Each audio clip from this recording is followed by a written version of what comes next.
আজকে আমার কালাপাতি সবেদা গাছটি রোপণ করা দেখাবো। একদম সহজ সরল পদ্ধতিতে আমি গাছ করি, একদম সহজ সরল পদ্ধতিতে। কোনো ইউরিয়া কিছু মিশাই না। আমার ঘরে যা যা জিনিস তা দিয়ে, ফেলনা জিনিস দিয়ে গাছ করি।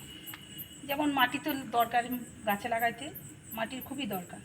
গাছের নিচে আমার অনেক পাতা থাকে, বাগান ফুরার পরেও অনেক পাতা পাওয়া যায়। নিচে গাছ আছে, গাছের মধ্যেও পাতা পাই। আর পাতা পচা সারটা তো খুবই গাছের জন্য ভালো। সেজন্য ছাদে গাছ করতে হলে ভারী করাটাও ঠিক না, এই জন্য হালকা হওয়ার জন্য বেশিরভাগ আমি কাঁচা পাতা, শুকনো পাতা কাঁচা পাতা মিশিয়ে নিচে দিয়ে এলাম, আর কিছু দিইনি। তার মধ্যে এই যে গাছটা বসিয়ে দেওয়া, এখানে শুধু মাটির মধ্যে গেল বছরের কিছু গোবর সার, একদম অর্গ্যানিক গোবর সার, এটার মধ্যে কোনো ভেজাল নেই। এই গোবর সারটা একদম ঝুরঝুরা গোবর সার হয়ে গেছে, গেল বছরের গোবর সার।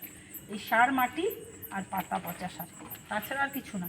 পরে গাছটা ধরে গেলে আমি সবজি, আমার বাড়িতে যা হয়, চা পাতা, ডিমের খোসা, কলা, ঠাকুরের দেওয়ার জন্য কলা আনা হয়, কিছু খাওয়া হয়, কিছু আমি একটু বেশি করেই কলা আনি, যেটুক তো ঠাকুরকে দেওয়ার দিই, বাকিটা গাছের জন্য। আর গাছের তারপরে ভাত, সাদা ভাত, ওগুলোও রেখে দিই। কাঁচা পাকা কলা ভাত চটকিয়ে এটা সার বানিয়ে রেখে দিই। এটাই মাঝে মাঝে যখন ফল আসার আগে পড়ে ওইটাই গাছে দিই, তাতেই আমার গাছ খুব ভালো হয়। আমার যতটুকু দরকার, ছাদ বাগানের কি কত দরকার, যতটুকু দরকার অতটুকু আমার হয়ে যায়। আমি বাইরে অর্গ্যানিক ছাড়া কিচ্ছু করি না। বাজারের থেকে তো নানান জিনিস কিনে খাওয়াই যায়, কিন্তু আমি যখন ছাদে এত কষ্ট করে গাছ করবই, কেন আমি সারযুক্ত জিনিস খাবো না? তো আমি ঘরে যা আছে তা দিয়ে করবো, অর্গ্যানিকভাবে করবো। আমিও খাবো, আমার বাড়ির পরিবার লোকদের খাবো, আত্মীয় স্বজনদের সবাইকে দেবো। এখন সবাইকে বলিও সেভাবে গাছ করতে। এমনি তো সব গাছের জিনিস আমরা কী খাই, আমরা তো সব জিনিস ভেজাল খাই। যেমন চাল তো আর ঘরে করতে পারি না, চাল ডাল এগুলো তো ভেজাল, এগুলো তো খাই। তার যতটুকু আমরা অর্গ্যানিক খাইতে পারি অতটুকু তো নিজেরা করিয়েই খাইতে পারি। এই যে বাজার থেকে ফল ছাড়া তো চলে না, ফল তো প্রত্যেক বাড়িতেই দরকার। কিন্তু দুই একটা ফল গাছ, একদম সহজ সরল গাছ যেগুলো, সেগুলো তো নিজেদের ছাদ বাগানেই করা যায়, এগুলোর জন্য আর বাইরের কিছু দরকার। এই যে কালাপাতি সবেদাটা কলকাতা শ্রীভূমি থেকে আনা হয়েছে অনলাইনে।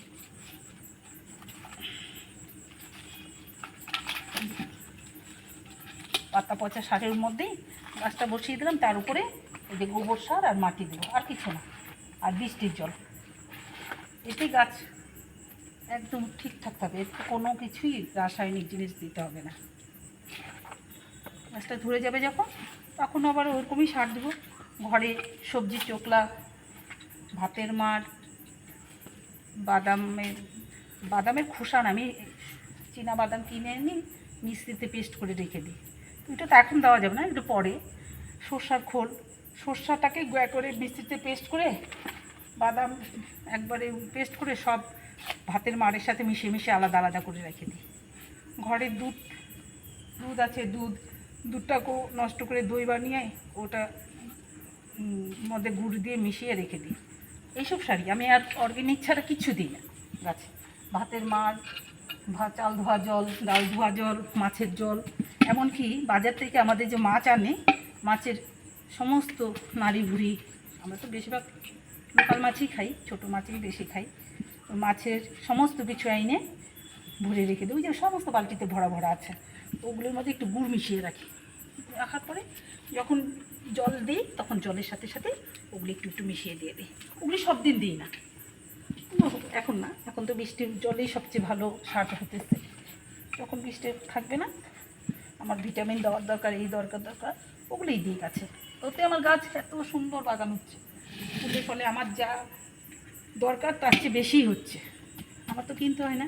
এই যে সবজি টবজি, মোটামুটি সবজি সব আমার গাছের সবজি খাই, যেমন কাঁচা লঙ্কা বলেন, ধনিয়া পাতা, ডাঁটা, মিষ্টি কুমড়, এখন আবার লাউ লাগিয়েছি, সব হবে।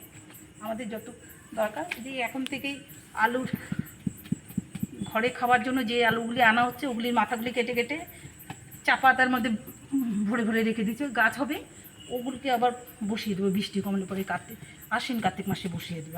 এখন চারা রোপণ করছি, এখন চারা বসাচ্ছি, পরে ওগুলো একটু ধরে যাবে, পরে পুরো ছোটো ছোটো ওই শীতকালের জন্য এখন দিয়ে শুরু করে দিয়েছি।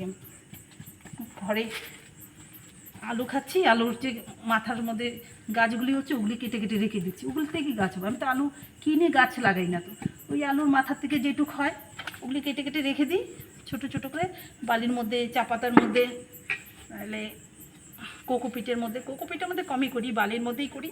আর খাই যে চা পাতাটা, সেই সারের মধ্যে একটা মেশের মধ্যে প্লাস্টিকের কোনো টোটার মধ্যে আলুর এগুলি রেখে দিই, আর তারপরে চা পাতা দিয়ে রেখে তো গাছ হয়। ওটার পরে একটু বড় বড় হলে তখন ওই যে কোকোপিটে বসিয়ে দিই, পরে কাপের মধ্যে কোকোপিটে বসিয়ে দিই। তারপরে গাছ বৃষ্টি যখন কমবে আশ্বিন কার্তিক মাসে গাছে লাগিয়ে দিই। এই যে এটা বৃষ্টির জল, আমার গাছ সবেদা গাছটা লাগানো হয়ে গেল, কালাপাতি সবেদাটা লাগানো হয়ে গেল। আর কিছু না, সহজ সরলভাবে গাছ করুন, আপনারা নিজেও করুন, সবাইকে আপনাদের আত্মীয় স্বজন পরিজনকেও বলুন, দেখবেন সুন্দর গাছ হবে। আমার গাছে কোনো অর্গ্যানিক ছাড়া কোনো কিছু দিই না, কেননা এত কষ্টের গাছ, এত কষ্ট করে গাছ করছি, কেন আমরা দূষিত জিনিস খাবো? প্রিয় জিনিসটাই খাই, যতটুকুই খাই একটাই খাই, ভালো জিনিস খাবো। আজকে আমার এই যে সবেদা গাছটা রিপোর্ট করা হয়ে গেল, এটা ধরে যাওয়ার পরে কী সার দিব কি আবার আপনাদের দেখাবো, গাছটা একটু বড় হোক আর ধরে যাক দেখাবো আবার।